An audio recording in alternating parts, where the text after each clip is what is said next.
9 months after Louisville football was crowned Sugar Bowl champs, the Cardinals opened their most anticipated season in school history. No, the schedule is not daunting, but the talent is still undeniable, evidenced by U of L's highest preseason ranking. It is football season once again in the Ville. The 9th-ranked Cards hosting Ohio at a sold-out Papa John's Cardinals Stadium. How about that? The stands were packed at kickoff, and also defensive end Lorenzo Malden started 4 days after his moped accident that put him in the hospital overnight.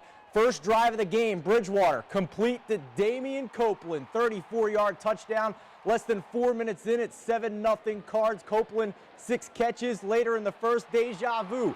Back to Copeland, 98 yards and 2 scores for Honey Mustard. They did review it. His foot was down. The score would stand 14-zip. Second quarter, Teddy just locked in from the word go today. Devontae Parker, of all the players to leave wide open, Devontae Parker, 27-yard score, 4 catches, 73 yards for Parker. It's 21-0. Under 4 to go in the half. Bridgewater wasn't done. His 4th touchdown pass to the fall camp standout, Kai De La Cruz. He led all receivers with 116 yards, had 2 touchdowns of his own. It was 28-0 at the half. Third quarter, didn't see much of this guy in the first half, and then he just busts one. The former Auburn star, Michael Dyer, 46 yards. He had just 4 carries. That was his second, but he made it count. Still in the third, Bridgewater to Florida transfer Robert Clark, a 25-yarder. Teddy, 23 of 28, 355 yards, 5 touchdowns to tie a career high.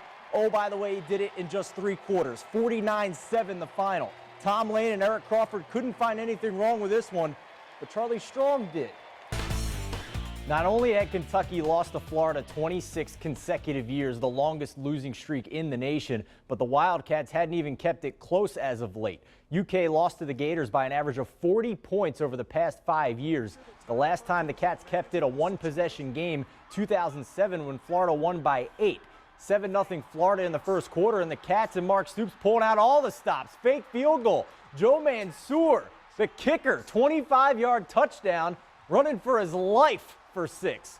Mark Stoops jackpot on the early gamble, made it 7-7. The sideline loving every second of it. It was short-lived though. Second quarter, 14-7 Gators. Tyler Murphy starting in place of the injured Jeff Driscoll. Read option, touchdown. 21-7 Florida. The Cats lose 24-7. Only points coming on the fake field goal. 27 straight years now without beating Florida. This was the signed Kentucky quarterback commit Drew Barker retweeted after the Mississippi State loss Thursday. Keep calm, the class of 14 is coming.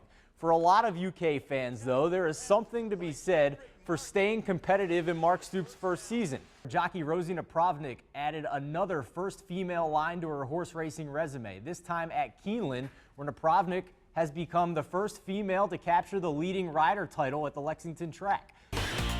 Julie Herman served as second in command to Louisville Athletic Director Tom Jurich before Rutgers hired her as AD May 15th.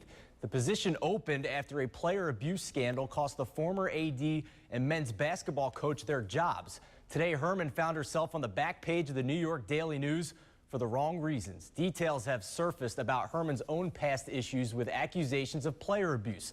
Jurich was quoted in the Star-Ledger saying, "I knew things didn't end well, but that happens with a lot of coaches. But I can't help wonder how it's another situation in college sports where it's not necessarily the controversy, but the cover-up, and how Herman handled this evasively from the get-go."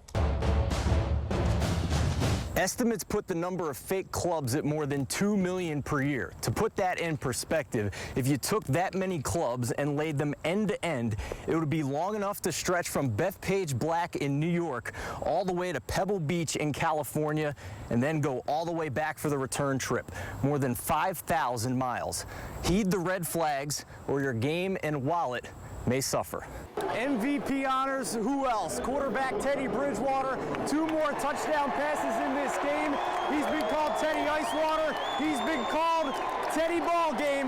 But now on the second day of 2013, you may be able to start calling him Teddy Heisman. Get the campaign rolling heading into next season. It is a sporting event bigger than the World Cup, the World Series, and the World War II combined. Steve Andress alongside of Eric Crawford here for the Kentucky Dodgeball Championships of Kentucky, where the 5 rules were in place: dodge, duck, dip, dive, and dodge. Victor Oladipo may have been on the cover of Sports Illustrated this week, but with one three-point shot, his first of the game from this spot with 14 seconds left, he showed the SI cover jinx apparently does not apply to him. This three-pointer sealed it for Indiana and sent the Hoosiers back to the Sweet 16. Expecting to see maybe a little more small ball, Steve? Jeff Thompson, U of L's starting pitcher, definitely said so. He said he wished the game was today with the conditions that are out here right now with the wind blowing in from the outfield. But regardless of what team is playing in this 8-team College World Series field, we talked to players for both U of L and IU. You don't have any choice but to adjust to this ballpark. Complete game shutout, 136 pitches, 130 going into the 9th inning. Describe your own performance tonight. I mean, I thought it was pretty good. Pretty good?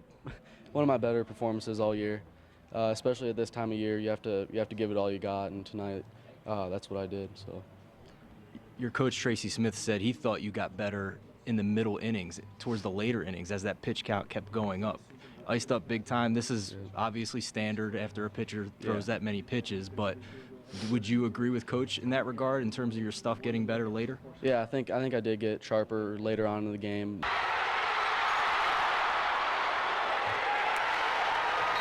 I'm not sure I've ever seen a ball hit a rim that many times and not go in, but it didn't. It set off euphoria here in the Chrysler Arena.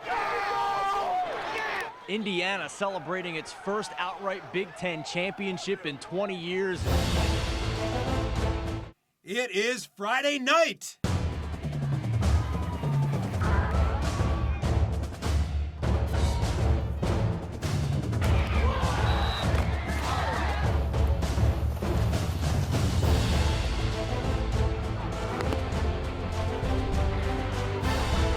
Turn up the lights, the cameras, the action.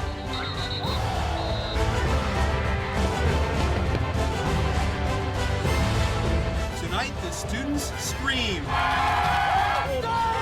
Tonight, the drum lines pulsate through the crowd. Tonight, football is back. It's where the rivalries rock. And where rivalries roar. It's where rivalries remain a century later.